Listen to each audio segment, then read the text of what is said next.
Hey, it is Thursday, June 18th, and this is the Morning Star Drive on 117.8. We're on YouTube, so make sure to subscribe, follow us on SoundCloud, and make sure to support us on Patreon. Today we'll get some coronavirus updates. President Trump signs an executive order for police reform, and also we'll look at last night's message. So, how are you guys doing, especially after last night and the awesome Wednesday message? I'm sure you guys are on fire and just really thinking about what to do for the rest of this week. Let's get this day going together on the Morning Star Drive, and I just want to remind everyone, keep liking, keep commenting. I want to hear from you guys, see how you're doing. Put in your song requests, put in everything that you want, even questions for me or anyone else, and I'll make sure that all of them will get addressed. Now, for those of you who want to support this internet ministry, go ahead and click the blue button on the SoundCloud page, or you can get the link in the description for our Patreon account. Also, this Sunday, we'll be meeting Steve Handy from Canada. He is a YouTuber and has a channel called Truth on the Go. You're going to get a chance to meet him this Sunday in a really fun and honest interview. Just make sure to check it out on the Sunday edition. Now, let's get into the featured artist of the day. And who could that be? It is from the Paper Music Associates. It's the EDM artist PGY, and the single we're going to hear is Dr. Rain. And the second song is from Studio 316. I made a little bit of a mistake yesterday. It's not only from Juestar, but it's Juestar, PB, and Sarah are the three that are working on the Studio 316 label. The song we're going to hear is from Juestar. It is one of the original favorites of all time. It is Brain Love. So I hope you guys just kind of sit back, relax, and let's listen to these two amazing songs from our artists in Providence.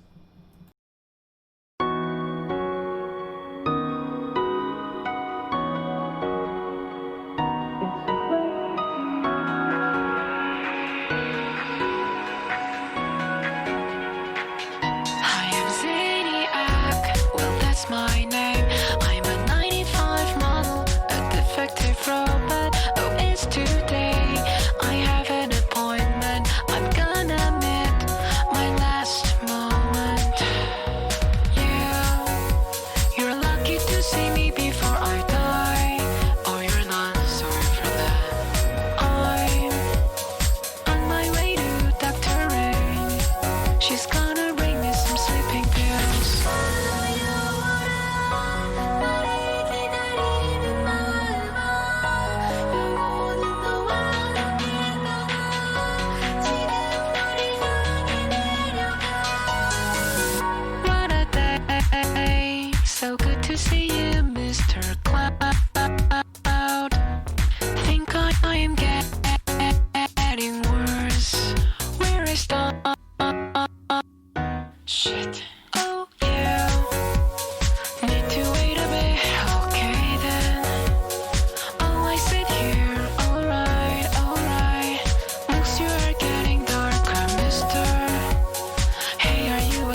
In my mind, there's no limit to loving you.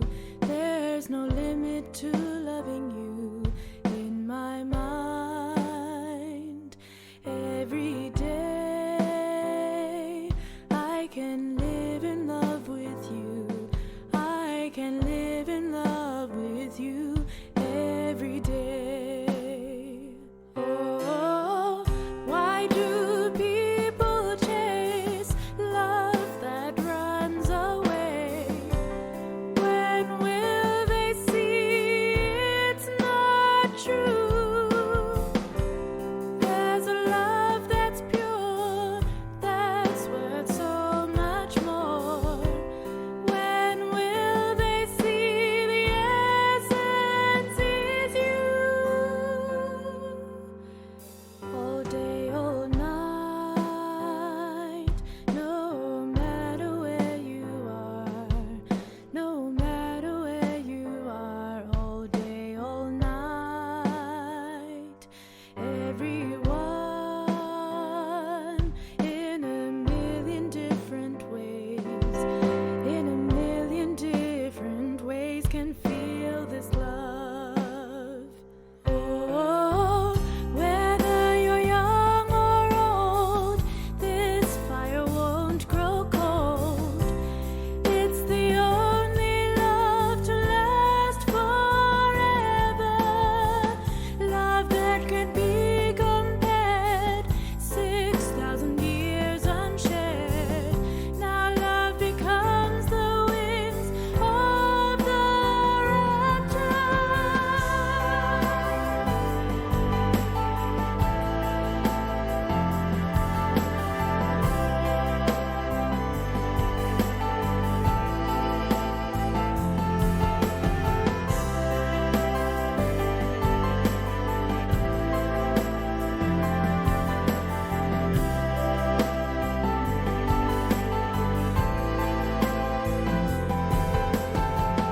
Whether you're young or old, this fire won't grow cold.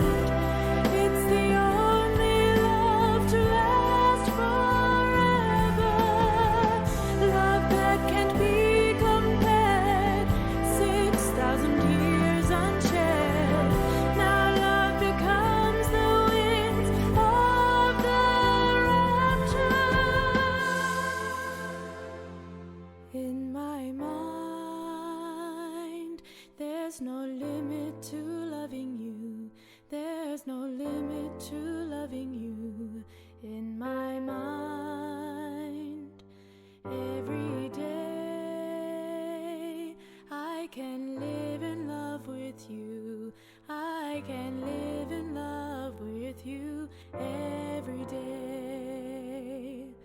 I can live in love with you every day. I can live in love with you every day. And that is that famous song from Studio 316. That is Brain Love. And singing there was Umpeat over there in New York. Well, she's from New Zealand, but she's studying there in New York at the moment. Great song. And the first song, too, it was from the Paper Music Associates, from the EDM artist PGY, and that was Dr. Rain. So I hope you guys enjoyed those two songs. We're going to start moving things forward a bit as we go into the coronavirus updates for the day. So as we see, as of this moment, 8.3 million cases in the world with 447,000 deaths. And once again, mortality rate going down, 5.39%. And the U.S. has now matched the global mortality rate. And they're also at 5.39% with 2.2 million cases with 119,000 deaths.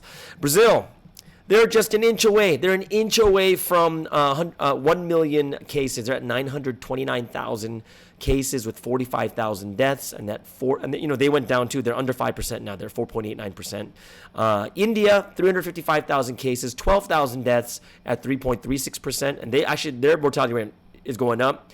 Peru's is going up too, and they're at 3% now with 237,000 cases, 7,000 deaths. Chile, 184,000 cases, 3,400 deaths at 1.83%. And rounding out the top 6 countries that are growing the fastest is Pakistan at 155,000 cases, 3,000 deaths at almost 2%. And also the Philippines, we're going to report on them because a lot of people are asking about being able to just hear about the Philippines updates. Also, they're at 27,000 cases, 1,100 deaths, and their mortality rate going down even more. They're at 4.07%. They're probably going to hit under 4% pretty soon too. Sweden also going down. They're now at 9.26%, which means they're going below 9% pretty soon also. And Belgium stays at 16.06%. Yesterday, what were the cases like? Brazil just shot up again, 37,000 cases at 4% increase. The U.S. is second with 25,000 cases, and once again, they've been steady at 1% increases for a long time now. India, 11,000 cases at 3% growth rate. Chile's at 5,000 and Pakistan 4,400, and they're both at 3% growth rates for the coronavirus in their countries, respectively. Cool. And that's going to bring us into this big news. It's like the polls were up like crazy because there was a big press conference that President Trump did in the States. And of course, we all know that the big, social unrest is going on because of protests on racism, and especially when it came to that death by a police officer in Minneapolis, and new executive order for police reform. And this is actually, it's been a long time since the president has done this. Like even before President Trump, when Obama was president for 8 years, there wasn't any major changes, even though the brutality was just about the same. So this is a really big thing. And even before the press conference, he met up with people who felt that their children were unjustly killed by police. And it wasn't about whether they're right or wrong. He just wanted to listen to see what they were going through. So I thought that was a really, really classy move that he did there.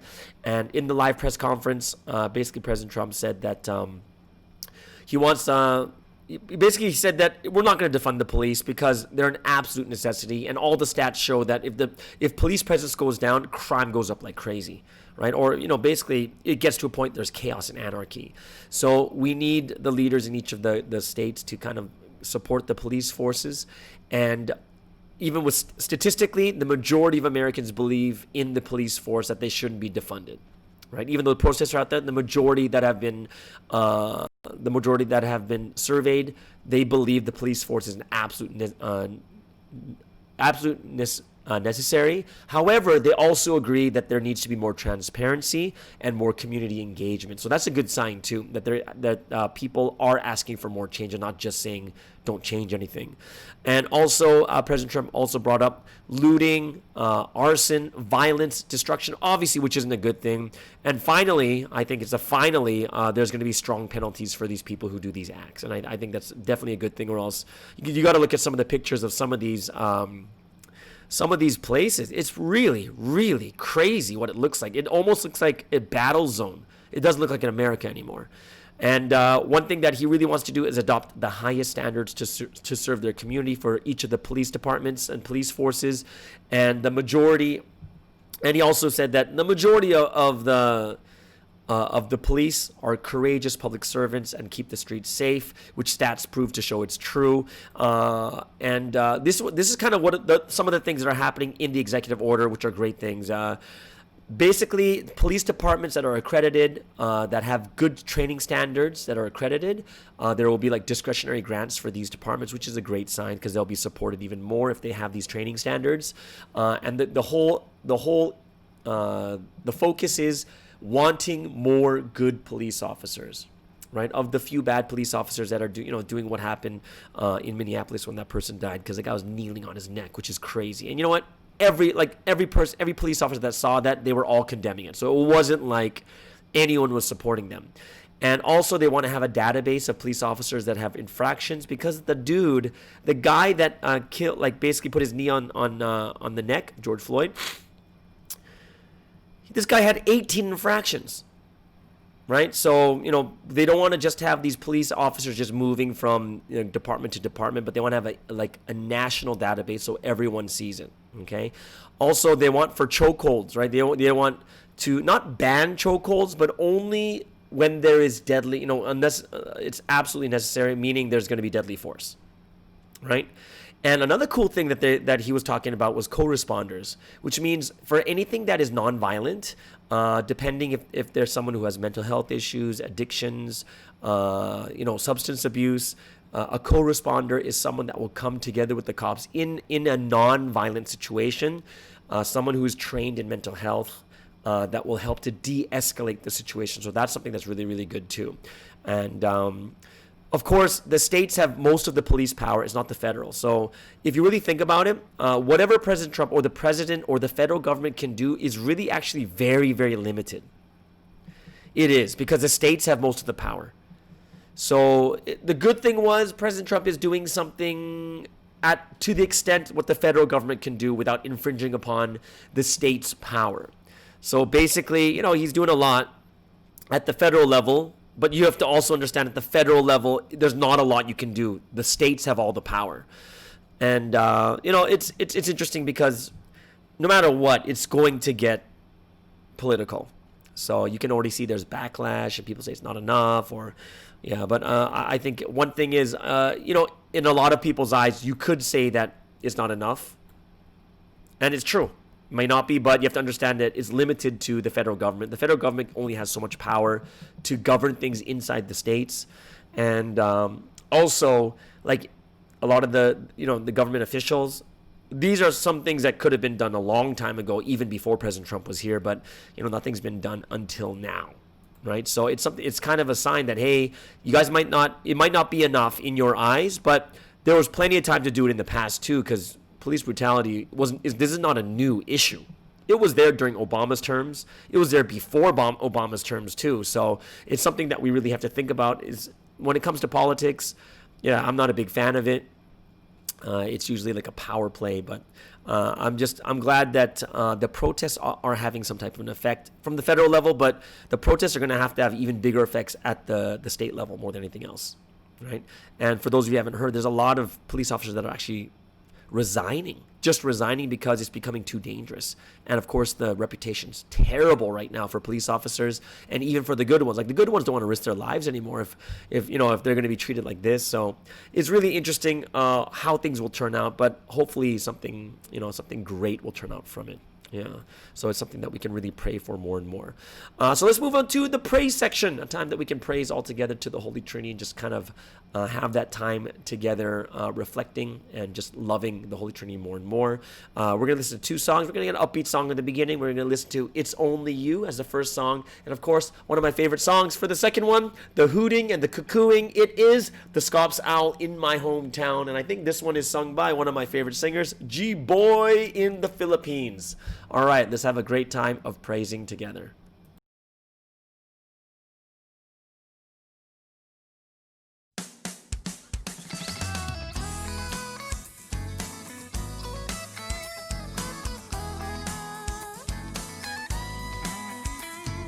No matter whether I'm near or far away, Lord, it's only you. In this wide world, no matter where I am, Lord, it's only you. Whether I feel happy or sad, when life is rough or smooth, Lord, your love is all I need. In the heavens, no matter where I am, Heavenly Trinity, your great love is all I need. When our hearts match, when our thoughts are one and the same, that love connects us still, no matter where we are.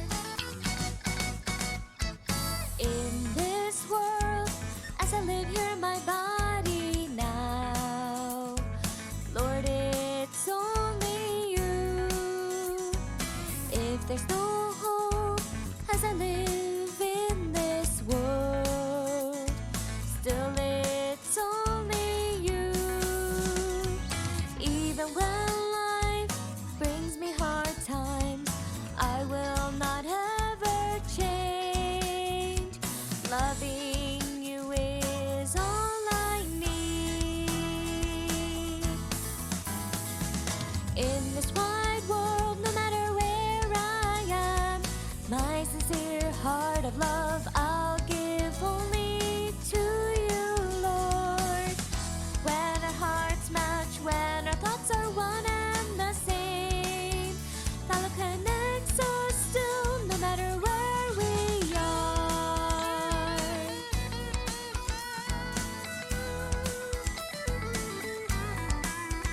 Oh,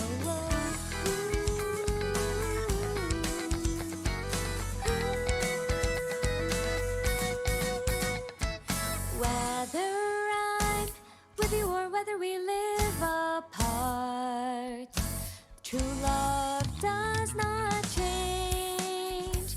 In this wide world, no matter where I am, Lord, it's only you. Difficult times, hardships may come, whether life's good or sad. Lord, your love is all I need. Even today, no matter what I face, Heavenly Trinity, your great love is all I need. When our hearts match, when our thoughts are one and the same, that love connects us still, no matter where we are. We are one body, one heart.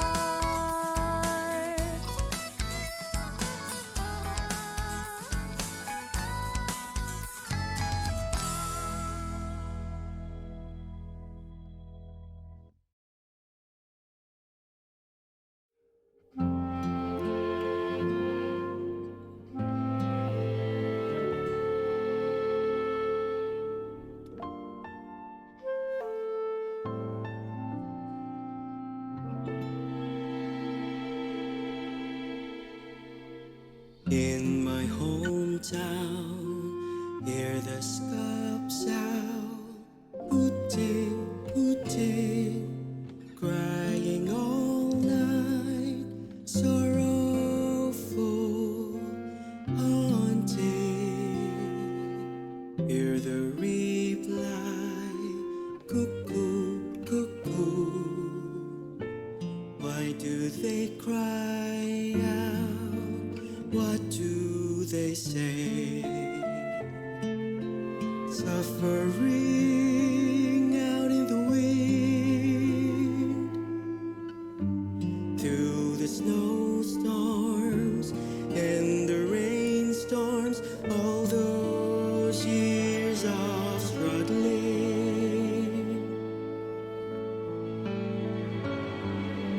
History now has bloomed, God's will has come true so abundantly. So for this the cuckoo and the owl cried out all those years.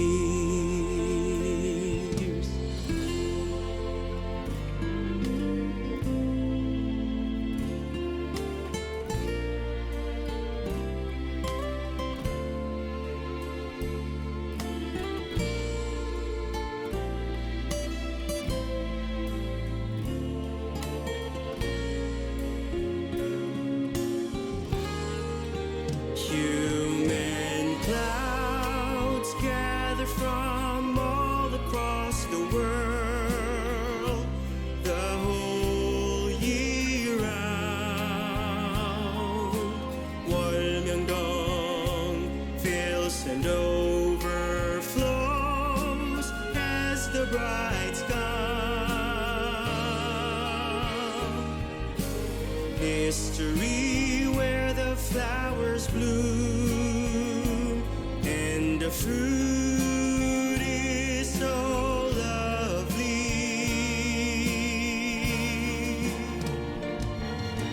Glory to our God, and on earth true peace. Here we all rapture through love.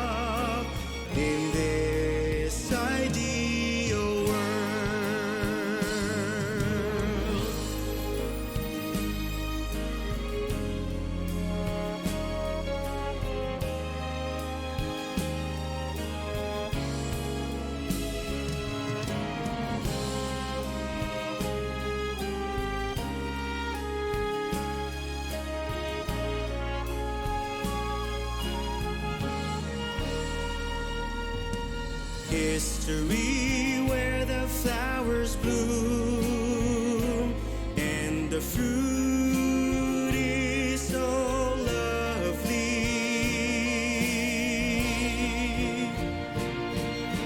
Glory to our God, and on earth true peace. Here we all rapture through love in this ideal world. Glory to our God, and on earth true peace. Here we all rapture through love in this ideal world. Glory to our God, and on earth true peace. Here we all rapture through love in this ideal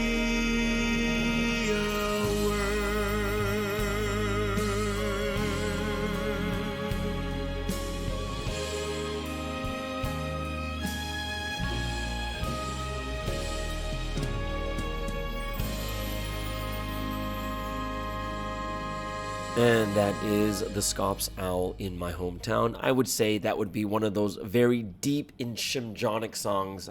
You can just tell it's about, Sunseem's hometown. So I hope that you guys enjoyed that song. And also the first song that we heard too, It's Only You. I hope you guys enjoyed that one too. Kind of clapping your hands and dancing to that also. I'm just hoping that always the time that we have in praise, we can praise together with the Lord and to the Holy Trinity.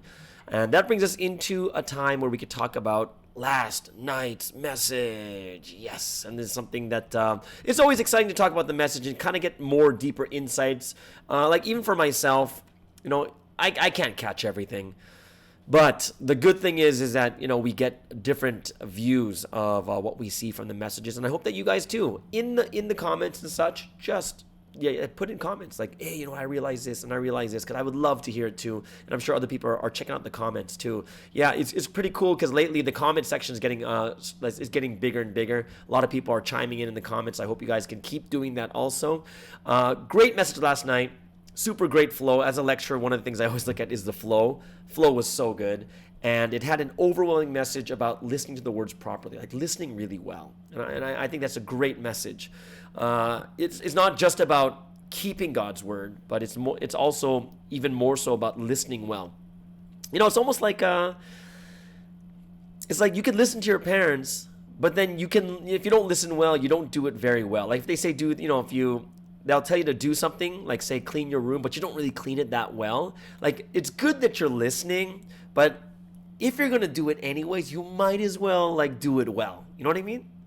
So it's kind of the same when it comes to us and God. Yeah, we can listen to God and we can keep God's word, but a lot of times if I think about it, it's like, wow, I could have kept it much better. I could have prayed much. I could have woken up a little bit earlier. Yeah, I should have studied the word a little bit more. Oh yeah, I should have done this. And one of the things in last night's message was like, even after Adam, there were many believers, but it took 1,600 years before Noah came. Someone who listened well. And that's kind of crazy, right? Someone who listened well took 1,600 years. So it's interesting because I'm like, wow, yeah, because if you think about it, it's not like there weren't believers. There weren't people that were keeping God's word. But it's very interesting how it brought. I'm not sure what sparked this, but it's very interesting. It's like, hey, a lot of people believe, but how many people can listen well?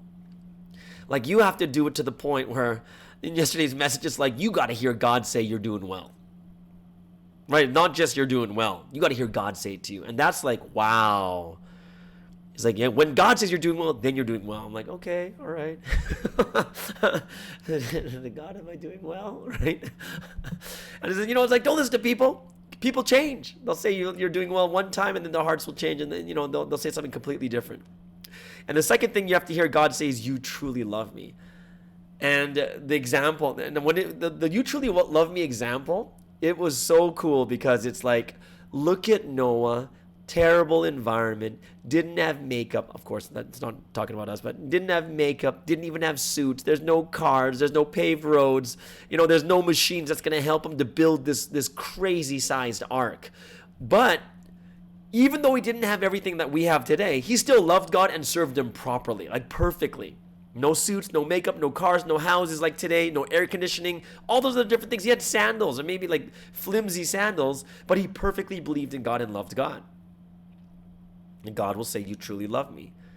And the thing kind of like sometimes calling out everyone like, you got everything so good. You got everything so good that you have time to love God more. You have time to think about it and do it better. You're not worried about, the things that Noah was worried about, like he's building the ark and then all of a sudden right behind him a tiger comes and kills him or whatever it is. I don't know what it is, right? I mean, it's so like, what do we really, like the only thing that we have that we're scared of every day, a lot of kids are scared of these days, is like someone's going to send them a bad text, a bad comment, going to click dislike. It's so different. It's so different. We have nothing. We have like, basically, he's like, you got no excuse. This guy had nothing. And yet he loved God and served him perfectly. And then it went into the scriptures last night was with Esther and Mordecai, right? And how Mordecai just cherished and valued the king. But it's really interesting because it makes you wonder if something actually happened that we don't know about. When when somebody says things like, "Hey, don't deceive the king," right? It's like deceiving the king. What does that mean? Like, what happened? Right? And I'm not sure if something happened. I'm just telling you right now, it just sounds like something could have happened to spark this. It just seemed like a really big sticking point. Like, you have to really value and cherish the king. Right? And he said, don't curse the king even when no one is around and you're alone. Don't curse him. And it's like, yeah, that makes sense, right? And obviously he's not talking about literally the king in the story. He's talking about the king today. And there's only one. And he said, revere and cherish. Revere, right? That's a big word. Don't just cherish, you got to revere the king. God has entrusted the king with authority. And we all know who he's talking about right now. Who's got all the authority? Who's been entrusted with the authority? So you have to be faithful like Mordecai. And he was a wise person. And he, no matter what, he stuck and cherished and valued the king. And he shared in the king's happiness. And this is not a small thing to share in the king's happiness, because what kind of king's happiness did he have? He saved the king from people who were plotting to murder him, and all of a sudden he's wearing the king's robe, and he's getting led around in the king's horse with a really big noble person saying, "Hey, here's someone that the king loves." It's a huge thing back then. We need to value the things the way they should be valued, and then we'll be honored like Mordecai. That's a huge thing. We got to cherish the Lord. Cherish him and realize what's valuable. Because that was a very interesting point I thought too, is you can start cherishing a bunch of things, but you might not even know what to cherish. But he says, if you cherish the Lord, then you'll realize what to cherish. Which makes sense because the Lord knows what is valuable. So if you cherish and value the Lord, then when he talks about something, you know that it's something that's worth cherishing. Everything happens through the Lord. And one of the points I really liked at the very end was about when he said, this week he heard the voice of God saying, "Only when you value life, I will save them." And that's like, boom, in your face. It is in your face. Like, I'm like, wow. It's not like just God goes around just saving people. Like, someone needs to value that life in order for it to be saved. And that's a big thing, because now we have to start thinking about, oh my goodness, if that's the case. Part of the reason, excuse me, sorry, this is not coronavirus. Part of the reason why evangelism might not be happening is because people don't cherish the lives that much. God said this, cherish the life and I will save them. That's huge. And it came from a story where, in the story talking about a tree that Sunseem valued, and then Sunseem himself sent a supporter or a helper. It says, in the same way, if you value life, a supporter will be sent. And that's huge. It's huge. If you really value someone, a supporter will be sent. If you're a faithful person, right? If you're a faithful person, when you go through struggle, God says he'll save you. That's big. If you're a faithful person, when you go through struggle, God's going to save you. Like, that is one of the most comforting things I've ever heard. Yeah, when you're faithful, we're going to go through some hard times, but in those hard times, God's going to save you. God's going to save you. It's really, really a message about you're given according to what you've done. Because even like when he says medicinal water is, if you value it, then you're healed through it. Everyone's paid according to what you've done, right? If you're faithful in the hard times, God will save you. If you value life, then God will save them. It really is according to what you've done. Got to cherish the Lord. Cherish the Lord. Value the Lord. You know, so I was kind of makes you, it makes you think really deeply about the words we're receiving all the time. And I think it's a good idea for a lot of us, not just to listen to it through this podcast, but, go through your notes again. Or if you have an audio, listen to the audio again. Sometimes you're going to catch something so different that you didn't catch the other day. You might have been tired, or you might have been focusing on something else. But God, whenever you hear the word, He's gonna show you something new. All right.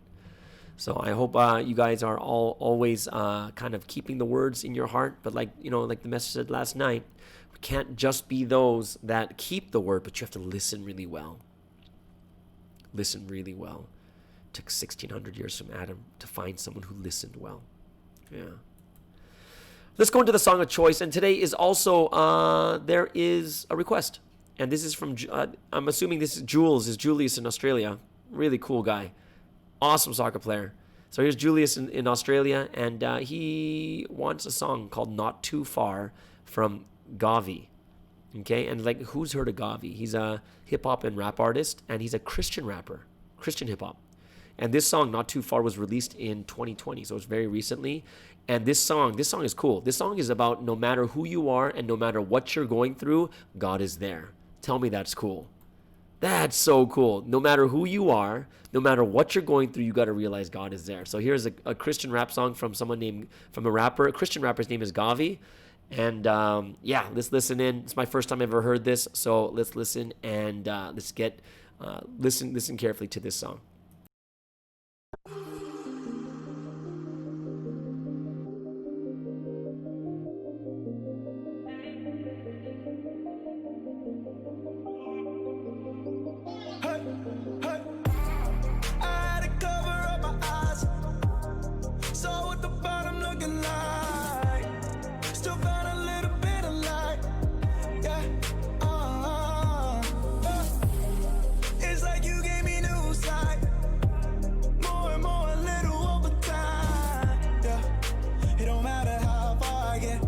When a heathen come running home, I know you gonna love me. You wake me up from my sleep, gonna love me more than enough, cause I know you gonna tell me that I'm close to your heart, gonna tell me that I'm not too far, gonna love me. You wake me up from my sleep, gonna love me more than enough, cause I know you gonna tell me that I'm close to your heart, gonna tell me, yeah.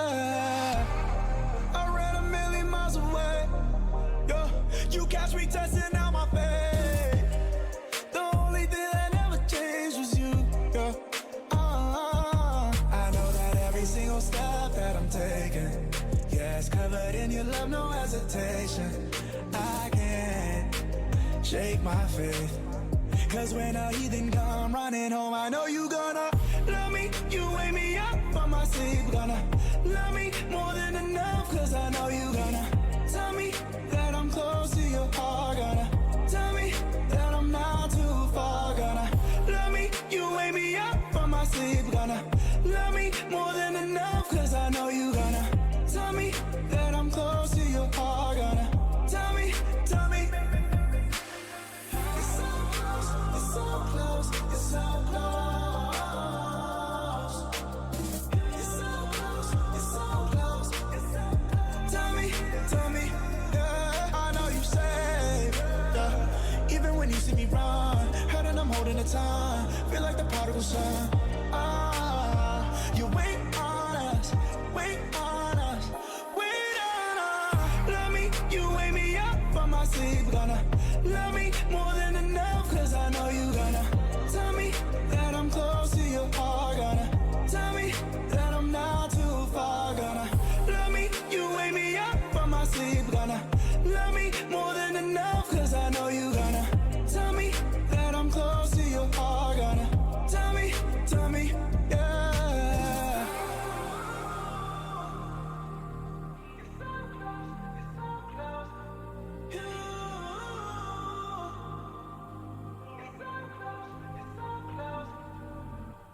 And that is Not Too Far, and that's from Galvi.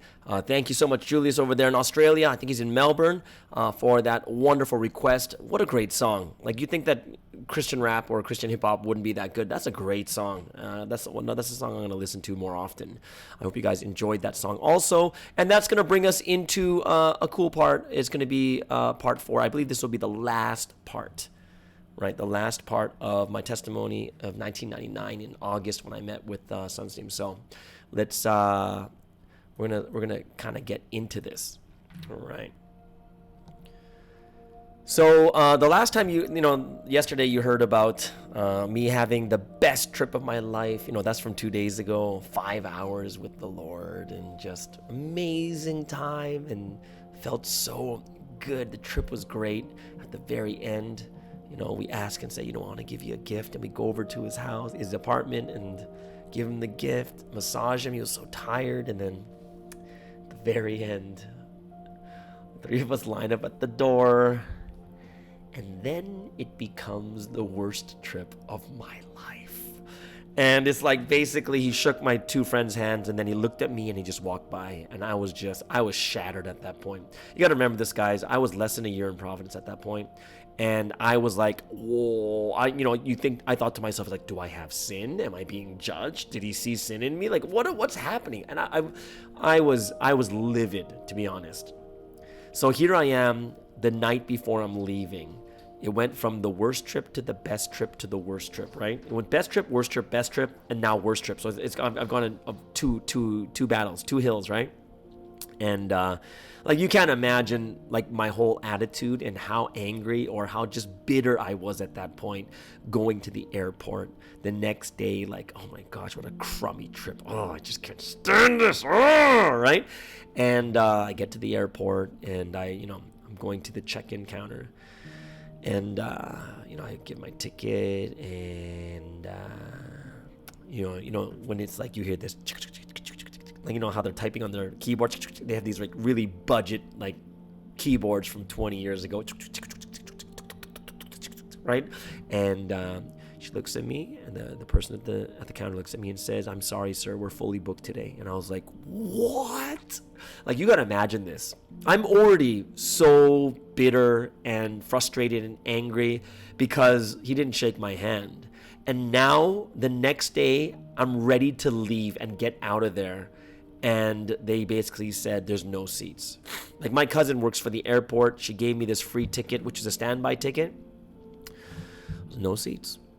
Didn't have any problems getting there. I had a problem getting out. And I was like, what the heck is going on? So I had to take the bus all the way back to the member's house.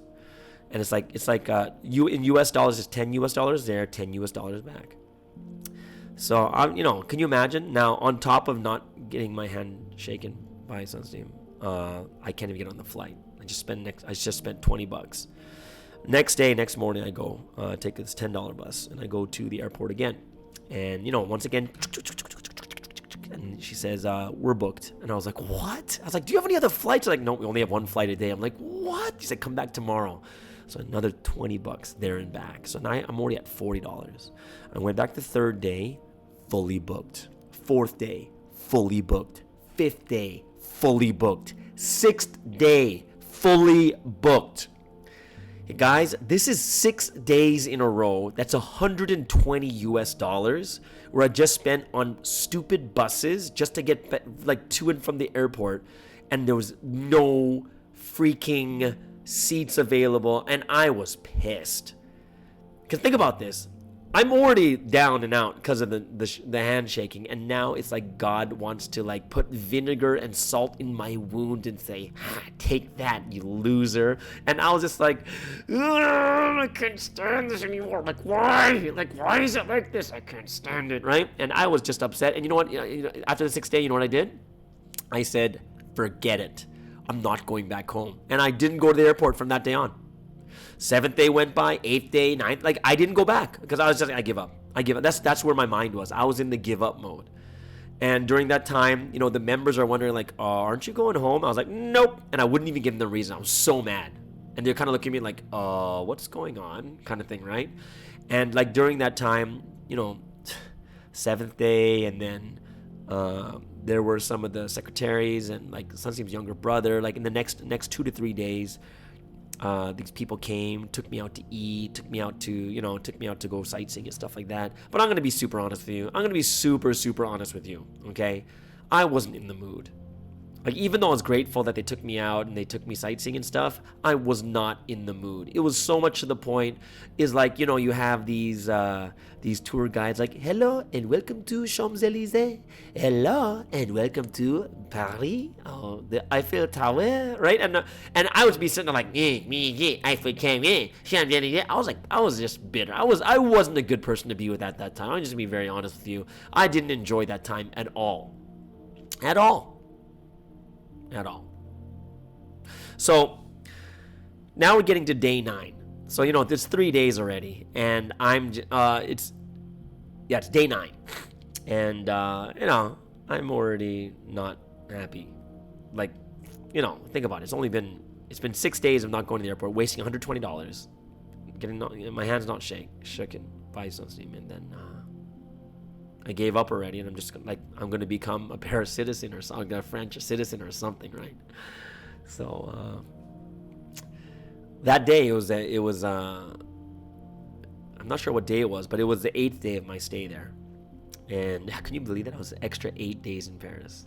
And one of the French members comes back and says, hey guys, I just want to let you guys know that Sunseem's leaving tomorrow to Milan, Italy. So if you want to say goodbye to him, come to the train station. And of course, my first thought was, there's no way I'm going to see him. I'm not going to see him off. He didn't shake my hand. Like, that's what I literally thought. I was like, no, I'm not going to see him. Of course, I didn't say it out loud, right? I'm not going to be like, no, man, I'm not going to see him because he didn't shake my hand, right? Like, no, obviously, I'm not going to be like that. But in my mind, I already said, no, I'm not going. I'm not going. And he left the directions, and he put it on the table. And I was just like, whatever. I don't care. And that night, I was inspired to kind of write a journal. So I'm starting to write my journal of all the things that happened in Paris. And I just went through the entire ups and downs, right? Because I'm writing it down, remembering the feelings and everything, and I'm just going through the ups and downs again. And then you get to the point where Sunseem doesn't shake my hand, and I'm getting more angry. And then I don't catch a flight for 6 days, and then the 6th day, 7th day, 8th day, all these things are happening, and now we're at the 9th day, and Sunseem's leaving tomorrow, and I'm not gonna go see him. I'm writing this in my journal, and interestingly, at the very, very end of this journal I was writing, I was like, yeah, and Sunseem leaves tomorrow, and I think this was the Holy Spirit, because I wrote something down that really shook me. And I wrote this down in my journal. It's the last sentence is, what if this is the last chance I get to meet him? What if it's the last chance I have? And I really thought about it like, wait. Yeah, what if it is the last chance? What if it's the last chance? Huh. So I was like, okay, well then, maybe I should go see him then. And I was like, yeah, you know what? This could be my last chance to see him ever. And I said, okay, I'm going to go tomorrow. And it's just so weird. The moment I started saying I'm going to go see him and made up my mind, like I just started getting happier. And I was like getting excited, like, oh my gosh, it's going to be so great. All right, I just got to wake up early tomorrow and then, go to the train station and meet with him. It's going to be so great. And I was like, okay, I brushed my teeth, I shower, whatever it is. And then I went to bed. And then I go to bed, close my eyes, and I fall asleep. And then I open my eyes. And it's bright outside. I'm like, what? And I check my clock and I missed the alarm. I'm like, oh my gosh, I'm not going to see him. And I'm going to tell you straight up, guys, I was going to see him, but I didn't shower. I didn't even brush my teeth because I was like, I'm dead. I'm going to miss him. So I got up, picked up the instructions how to get there. I ran out, like just wet my hair, just trying to like, what do I do? I'm just rushing out. I'm not from France. I'm not from Paris. I don't know where I'm going. I'm like frantically asking people for directions and stuff, running and running. I find the train station. I have to change trains to another one just to get to this train station. And I'm thinking to myself man, this train is so slow. Like, come on, you gotta go faster. And I'll just that feeling like, come on, faster. And you're just so frustrated because it doesn't go faster. I finally arrive at the train station. I'm just booking it, just running in. There's a worker there, and I was like, hey, train to Milan, Italy. He's like, oh, you go to platform 5? And I ran to platform 5. And I arrive at platform 5. And the train has already left. God. So this is kind of like the third hill. Because, after the night before, I was really excited when I just thought that I was going to go meet him again. And get to the station. And it wasn't like I wasn't trying to meet him. I went because I wanted to. And when I arrived there, I just got so stupid. I don't know why I didn't wake up to my alarm. Get to the platform and it's gone. And the only thing that consoled my heart was I prayed in my heart to say, hey, God, you know that I wanted to see him. I wasn't doing this on purpose. So, God, at least give me that. At least give me that I really wanted to see him. So, there's no other choice, got to leave. So I went to leave. And there was another person working at the gate. And I looked at him and I said, hey, Milan train is gone, right? And he looks and he says, no. Platform, how you say, what? And I was like, what? And my just ran straight to platform 1, and the train is there. It's got like less than 10 minutes before it leaves, and I am now running alongside the cars, looking at every car, trying to figure out which one Sunseam's in. I'm looking. I went through the entire train. Nothing. No, I couldn't find him. So then I went back the entire way, looked for him. No one was there. I was like, what? I went a third time, and it wasn't there. So I'm kind of like, is this really what's gonna happen? Like, really? And the train's about to depart. So I'm just like, what? And I was like, God, like, my heart. Like, the moment I heard the train still there, I ran here as fast as I could. And I'm sure plans change all the time, right? It's heaven's time. I don't know. But God, I tried, and I know that. Can you at least give me that? At least give me that. And I was like, okay, well, you know what? You can go home now, right? You can just go back to the member's house. So I left. Yeah. And then, for me, I wasn't going to ask a worker again a third time. I wasn't going to ask a third time. I really wasn't. I'm not, and I didn't. So I'm leaving and walking towards the exit. And as I get to the exit, me and Sunseam meet at the exit.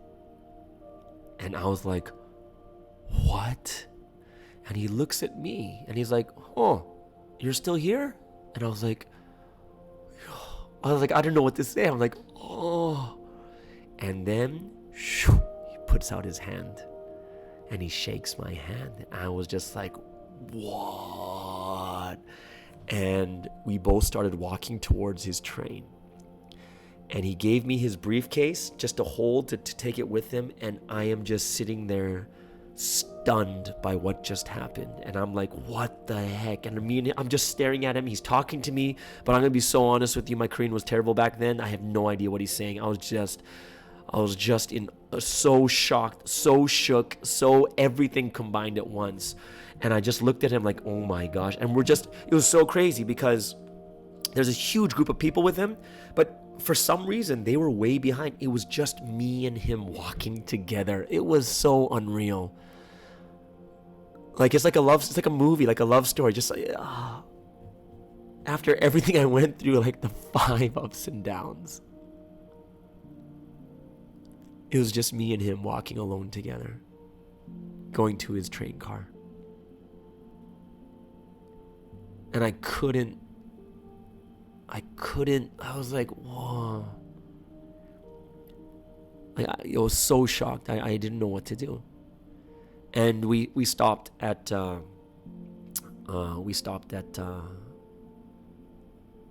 his car. And he looks at me and he says, hey, thanks for coming. Work hard, evangelize, and don't tell anyone I'm here, but we'll see you again. Right? And then he puts his hand out again, and I shake his hand a second time. And I'm like, at that point, like all this anger and bitterness and frustration is just all unraveling in my heart. And I can just feel myself being freed. You know what I mean? Like freed from like being chained up and just chained up in anger and bitterness. I could just feel it. And he goes into the car and he's looking for his seat, and then everyone else gets there. They're going inside the car, and then the train car, like the people that are traveling with him. And I'm just in this euphoric state, like what just happened?